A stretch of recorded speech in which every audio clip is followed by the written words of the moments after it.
Bonjour à tous et bienvenue. J'espère que vous êtes en belle forme. Dans cette vidéo, nous allons voir les 4 clés d'un investissement immobilier réussi. Tout le monde souhaite acheter de l'immobilier, ne serait-ce que pour avoir un toit sur sa tête.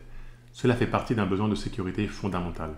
Et les Français sont champions de l'achat de la résidence principale.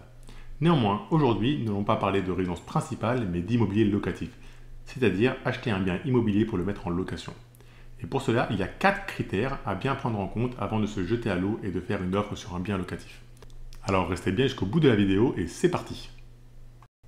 Le critère numéro 1, et certainement le critère le plus important, c'est l'emplacement. L'immobilier, comme tout investissement, a 2 sources de performance. Le rendement, c'est-à-dire les loyers que l'on va percevoir avec ce bien immobilier, et le prix, c'est-à-dire l'évolution du prix de ce bien dans le temps.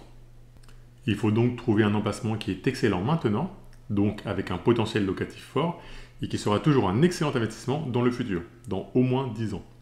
Dans l'immobilier, pensez toujours à horizon 10 ans ou plus.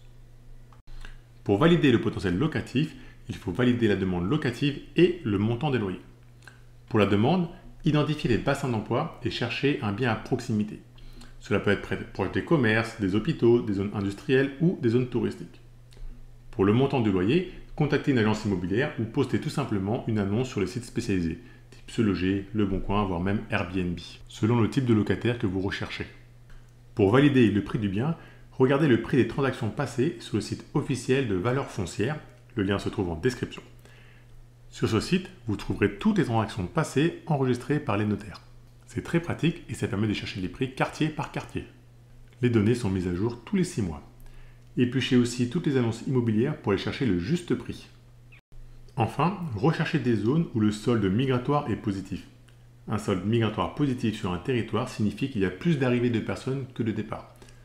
Ce critère va vous rassurer sur la demande locative future et sur l'évolution du prix du bien. Le deuxième critère très important est l'utilisation de l'emprunt bancaire ou l'effet de levier du crédit. On entend souvent qu'investir en utilisant le crédit immobilier est une bonne idée. Déjà parce que l'immobilier c'est cher et qu'on n'a pas tous 200 000 € sur nos comptes pour acheter un appartement dans une grande ville. Et surtout parce que le crédit est un outil formidable pour décupler notre pouvoir d'achat immobilier et acquérir un patrimoine avec peu d'efforts. Voilà comment ça fonctionne. On a d'un côté le bien immobilier que l'on veut acheter. Ça peut être une maison, un appartement ou un garage. Ensuite, on va construire le socle sur lequel va reposer le levier.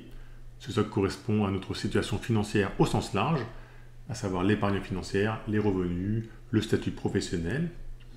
Et sur ce socle va reposer un point d'appui qui correspond à notre capacité d'endettement, c'est-à-dire le montant maximum que l'on peut consacrer au paiement des échéances du prêt. Et d'ailleurs, on n'est pas forcé de tout utiliser. Actuellement, la capacité d'emprunt maximum est de 35% du montant des revenus. Vient ensuite le crédit bancaire qui va servir de levier pour acheter le bien immobilier.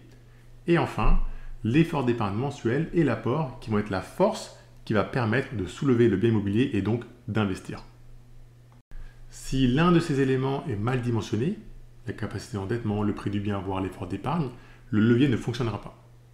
Et pour ceux qui ont fait de la physique, on comprend intuitivement que plus le levier est long, plus il est facile de lever la charge et donc plus l'effort diminue. J'en profite pour donner 2 autres avantages du crédit long.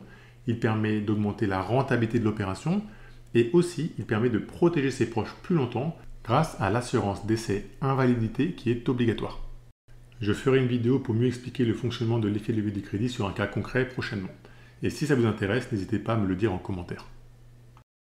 La troisième clé d'un investissement immobilier locatif réussi, c'est le rendement. Alors, il faut bien comprendre qu'il y a 3 niveaux de rendement. Le premier, le plus facile, c'est le rendement brut. C'est simplement le rapport entre le loyer annuel divisé par le prix d'acquisition du bien. Pratique et facile à calculer, il permet de voir rapidement si le bien vaut le coup de s'y intéresser ou pas du tout.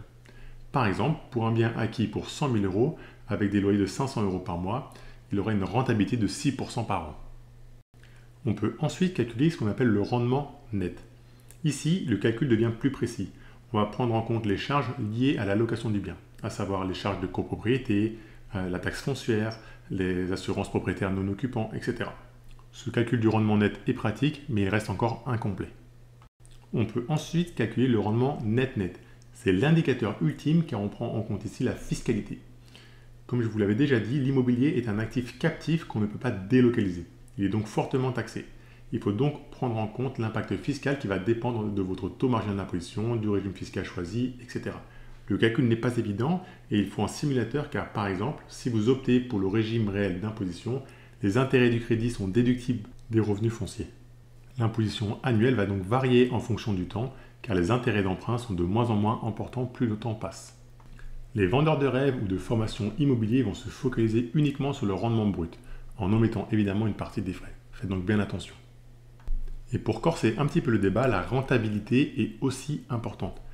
En effet, si vous avez un rendement net de 5% par an, mais que le bien a perdu en valeur 10% depuis votre achat, ou si vous avez dû faire des travaux pendant la durée de location, la rentabilité sera hélas plus faible que leur rendement. Le quatrième critère va être la fiscalité. C'est primordial car un même bien, selon l'option de régime fiscal que l'on va choisir, peut être un bon investissement ou un mauvais investissement. De façon simple, vous avez deux choix à faire. Le choix du type de location nue, c'est-à-dire libre de meubles, ou bien location meublée, et le choix du régime fiscal. Le choix du type de location va dépendre de vos locataires cibles, de l'emplacement et de la superficie du bien. Les étudiants Airbnb ou personnes de passage pour leur travail vont préférer une location meublée, alors qu'une famille préférera une location nue.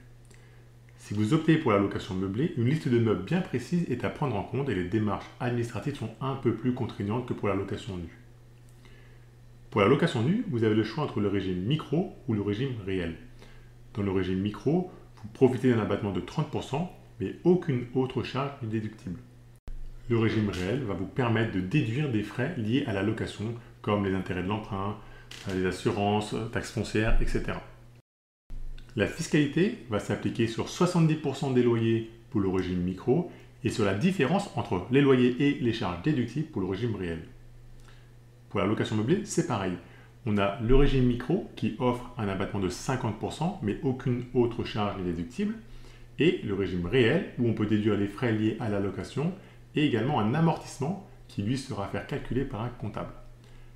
La fiscalité va s'appliquer sur 50% des loyers pour le régime micro et sur la différence entre les loyers, les charges déductibles et l'amortissement comptable pour le régime réel.